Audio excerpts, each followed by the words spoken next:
Et c'est parti pour la 7e ronde du festival de Montauban. Vous allez voir que dans cette partie, mon adversaire va me proposer nul et je vais les répondre sauvagement. J'ai les blancs, je joue contre Sourd-et-Pierre et les 1800 de Hello. Et ça commence ici avec E4. C5, c'est la défense sicilienne. Cavalier F3, cavalier C6, fou B5, E6. Petit roc, je mets mon rang en sécurité. A6, il attaque mon fou en B5. Joue fou prend C6, B prend C6. Tour E1, fou E7, C3. Je vais préparer la poussée D4 pour prendre le centre. D6, D4, C prend D4, C prend D4, fou D7, B3. L'idée de B3, c'est de développer mon fou sur la grande diagonale. Il joue cavalier F6, fou B2, D5, il attaque le pion en E4, joue E5, il joue cavalier E4, cavalier BD2. Et là, j'ai vu que sur F5, il pouvait pas vraiment jouer parce qu'il y a la prise en passant. S'il prend du pion ou du fou, il y a cavalier prend E4, D prend E4, tour prend E4, je gagne un pion. Et s'il prend du cavalier, cavalier G5, j'attaque le pion en E6 et son roi est très faible. C'est pour ça qu'il prend D2, dame prend D2, C5, met la pression sur le pion en D4.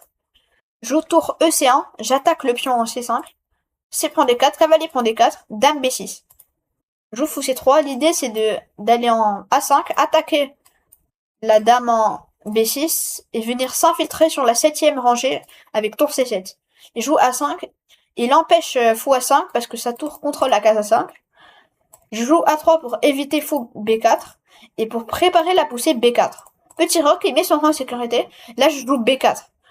Et là, je vois que Pierre me regarde bizarrement comme si B4 c'était un mauvais coup. Mais là, je me dis, ben non, c'est un bon coup B4. Même c'est le meilleur coup de l'ordinateur. Parce que ça crée un pion passé. Et là sur A4, j'ai un pion passé protégé en B4. Je joue cavalier F3, et l'idée de cavalier F3, c'est de jouer fou D4, attaquer la dame en B6, et après jouer cavalier E1, cavalier D3, et venir placer un magnifique cavalier en C5. Il joue fou B5 pour potentiellement venir en C4. Fou D4, j'attaque la dame en B6, dame B7, cavalier E1, tour FC8, cavalier D3, fou C4, et là, cavalier C5, j'ai placé mon magnifique cavalier en C5, et j'attaque la dame en B7. Il vient en B5, là je joue tour C3. Je vais éventuellement faire coulisser ma tour sur la 3e rangée. Et là, il joue fou E2. Et là, je vois qu'est-ce qu'il veut faire. Il veut jouer fou H5, fou G6 et replacer son fou sur cette grande diagonale. Et là, l'ordinateur disait qu'il y avait un magnifique coup brillant. Cavalier prend A4. Magnifique. L'idée sur cavalier prend A4, c'est que si il prend avec la tour, tour prend C8, j'ai une qualité de plus. Si il prend en C3, je prends. Là, ça fait fourchette. Enfin, ça fait pas vraiment fourchette parce qu'il y a dame D3. Et là, sur pré-esprit, j'ai un pion de plus. Et là, il attaque ma dame. Et si je prends là, il prend en D4. Mais voilà. Et si il prend avec la dame, je peux pas directement prendre parce que le problème, c'est qu'il y a ça, ça. Et là, il y a le magnifique coup brillant, fou prend B4. Et là, sur fou prend B4, dame prend B4, A prend B4, tour prend A1. Ou c'est pareil sur ça, dame prend A1, fou prend A1, tour prend A1. Et ça, c'est égal. C'est pour ça que là, il faut d'abord prendre en C8. Tour prend C8. Et là, dame prend E2 et j'ai un pion de plus. Mais je n'avais pas vu cavalier prend 4. J'ai continué mon plan, j'ai joué tour G3, fou H5. Et là, je me dis, je vais jouer F4, je vais jouer tour F1, je vais le mater à l'aile roi. Et je joue fou G6. Et là, je replace ma tour en E3. L'idée, c'est de jouer dame E2 et échanger les dames. Il joue fou F5, je joue dame E2. Et là, il réfléchit un petit peu. Et il prend E2. Tour prend E2. Mais là, l'ordinateur disait qu'il y avait le magnifique coup brillant. Fou prend C5. Magnifique. Il y a beaucoup de coups brillants dans cette partie. Parce que là, sur dame prend B5, on dirait que je gagne juste une dame. Mais il y a fou prend D4. Et là, double attaque sur la tour en A1 et en E3. Là, il a quand même 2 pièces pour la dame. Et si je joue tour E1, L'idée, c'est qu'il va jouer tour C3. Il va mettre la pression sur la tour en E3. Je vais perdre la tour. Et il a beaucoup de matériel contre la dame. Et si je prends, il avait le magnifique sacrifice. Tour prend C5. Encore un autre coup brillant. Parce que je reprise. Il prend. Il a une pièce de plus. Et s'il prend, dame prend C5. Et là, il a des compensations parce qu'il a un pion passé protégé contre la qualité. Là, ma tour, elle est clouée. Ses pièces sont très actives. Et pareil, sur B prend C5, il y a aussi tour prend C5. Et là, pareil. Mais il n'avait pas vu fou prend C5. Et il a pris en E2, tour prend E2. Fou prend C5, fou prend C5. Tour C6. Je joue H3 pour préparer la poussée G4 et prendre énormément d'espace à l'aile droit. Et joue H5 pour éviter la poussée G4. Je joue tour D1 et je joue roi H7. Je joue tour D4 et je joue tour G8. Et là, je le vois venir. Il veut jouer G5 et il va ouvrir les lignes sur mon roi. Et du coup, je joue H4 pour éviter la poussée G5 parce que je contrôle bien la case G5. Même si je sais que j'affaiblis les cases blanches, il y a des énormes trous.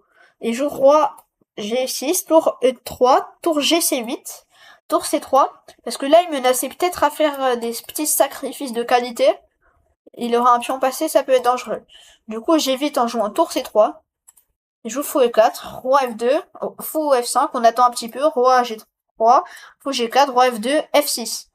Et là, il veut exploser le centre. Il veut prendre. Et je me dis, j'ai pas envie parce qu'après, il va venir avec sa tour. Comme ça, il va venir en F7, il va venir sur la colonne F. Je suis un petit peu mal. Du coup, je me dis, je vais prendre. Comme ça, je vais garder les colonnes fermées. Je joue tour E3, roi F7, roi G3, tour G8. Là, il y a un petit vis-à-vis désagréable. Je m'enlève du vis-à-vis. Roi F2, fou F5, G3. Je vais protéger le pion F4 et H4. Fou E4, tour E1, tour B8, tour E2, tour B7, tour E1. Et là, il joue enfin E5. Et là, je me dis, encore une fois, j'ai pas envie de prendre parce qu'il va prendre et après sa tour va s'activer en F6. Du coup, je me dis, je vais jouer tour DD1. Et là, je me dis, ah, mais je suis totalement perdant parce qu'il a deux pions passés protégés, liés. Je suis très mal. Et là, Pierre prend, il fait un coup qui me surprend. Il prend sa main et il joue E prend en F4. Et là, je me dis, mais ça peut pas être bon, ça, parce que je le reprends. Peut-être, ok, j'ai des mauvais pions en F4, en H4, mais lui aussi, là, son pion D5, il est faible. Et maintenant, il a plus deux pions passés liés. Et je me dis, ben là, ça va, ça redevient égal. Roi E6, tour G1, je prends la colonne ouverte. Menace peut-être de m'infiltrer en G8. Et là, je joue tour F7. Et là, je me dis, attends, mais là, je vais m'infiltrer en G8. Après, je vais peut-être venir en A8, prendre le pion en A4. Je m'infiltre, là, il est un petit peu mal. Ça peut être dangereux pour lui. Je joue tour D7 et là, je me dis, je vais jouer roi E3 pour venir en D4 et bloquer son pion passé en D5. Je joue roi F5. Et là, je me dis, ah mince, j'ai peur que sur ça, il y a roi prend F4, tour F1, ce seul coup fou F3. Et là, je me dis, peut-être qu'il y a un truc, mais je vois pas trop. Et j'avais peur de faire ça. En plus, il me restait plus beaucoup de temps. Mais là, l'ordinateur me disait que ça marchait. Et que là, il y avait tour E8. Et ça menaçait tour E3. Et sur roi G4, il y a B5. Et c'est totalement gagnant. Mais moi, je l'avais pas vu. Je me suis dit, ok, ben pourquoi pas jouer tour F1. Je vais juste défendre en F4. Et après, au prochain coup, je vais jouer roi D4. Et je joue tour CC7. Je pense qu'il veut venir en G7 pour échanger ma tour en G8. Je joue roi D4 et là, il joue tour G7. Et là, j'ai tout vu. Au début, je me disais, peut-être jouer tour G1. Mais après, je me disais, ah oui, mais il y a le pion F4 qui est en prise. Mais je me dis, ah oui, ça marche. Je vais jouer tour G1. Et le truc, c'est que s'il prend là, je prends là, du coup, et ma tour s'active. Du coup, il veut pas. Là, je prends. Et l'idée, c'est que s'il prend, il y a fou D6, double attaque sur le roi en F4 et la tour en C7. Et là, je vois que Pierre, il met sa main comme ça, comme s'il voulait prendre le roi et prendre le pion en F4. Et là, je me dis, là, je suis en stress total, me dis, là, je suis tout excitée, je me dis, il va prendre en F4. Et là, au dernier moment, il voit que sur roi prend F4, il y a fou D6, double attaque sur la tour en C7 et le roi en F4. Et là, je me dis, oh non, je suis dégoûtée. Il a pas pris en F4. Et là, il joue tour D7. Et là, je me dis, attends, mais je peux juste jouer B5, B6, B7, B8, je vais mettre dame, j'ai un pion passé. Là, l'ordinateur disait que le seul coup, c'était tour B7 pour éviter la poussée B5, parce que sur B5, il y a juste tour prend B5. Mais lui, il a joué tour D5, tour D7, et là, je joue B7. Il prend F4, je m'en fous du pion, je pousse, B6, roi F5, tour G8, je m'infiltre sur la 8ème rangée. Et je joue tour B6. Et là, je joue roi C3. Mon plan, c'est de venir en B4 et venir en C6. Mais l'ordinateur disait que la meilleure séquence était de jouer tour E8 et jouer tour E7 pour échanger les tours. Mais moi, j'avais pas vu, mon plan, c'était de jouer roi C3. Il jouerait F4 et je me dis, je vais d'abord jouer fou D4 pour contrôler les cases d'entrée en E5 et en E3 et pour bloquer son pion en D5. Il joue roi F3, je vais en B4, j'attaque le pion en C2. Il joue fou C2. Il défend le pion en B5. Je joue roi C5. Je joue F5. Je joue roi C6. J'attaque sa tour en B7. Il joue tour H7. Et là, je joue B7. Et là, je me dis, il a aucun moyen pour arrêter le pion. Et je vais mettre dame au prochain coup. Là, je pensais qu'il allait abandonner. Mais il n'abandonne pas. Il prend B7. Roi prend B7. Roi E4. Il attaque mon fou en D4. Je bouge en G1. F4. Et là, j'ai un plan. Je me dis, je vais venir en G2. J'attaque le fou en C2. Il joue fou D3. Et là, mon plan, c'est de jouer tour D2. Et là, il peut pas passer parce que là, mon fou, il contrôle la case E3. Ma tour contrôle la case D3. Il peut pas passer. Il joue fou C4. Joue roi C6. F3. Et là, je joue fou F2. Et là, je le bloque totalement. Roi E4. Roi D7. Là, mon idée, c'est de venir manger le pion à H5. Il joue roi F4. Là, je joue tour D4. Parce qu'il menaçait de s'infiltrer en G4. Du coup, je joue tour D4 et je contrôle toutes les cases d'entrée. Hop, ici. Et ma tour, elle est protégée par mon fond en F2. Il joue roi E5. Et là, je vois, il me propose nul. Et là, je me dis, comment ça nul? J'ai une tour de plus. Je suis totalement gagnant. Du coup, je joue roi E7, roi F5, roi F7, roi E5, roi G6, fou B6, B3, roi prend H5, roi F5, tour G4, D4. Et là, je me dis, je vais fou prendre D4. Il y a fou F7, échec, et là, je perds la tour. Je me dis, je vais juste prendre en D4. Et voilà. Et là, Pierre, qui stoppe la pendule, me tend la main et abandonne. Victoire à la ronde 7 de Montauban.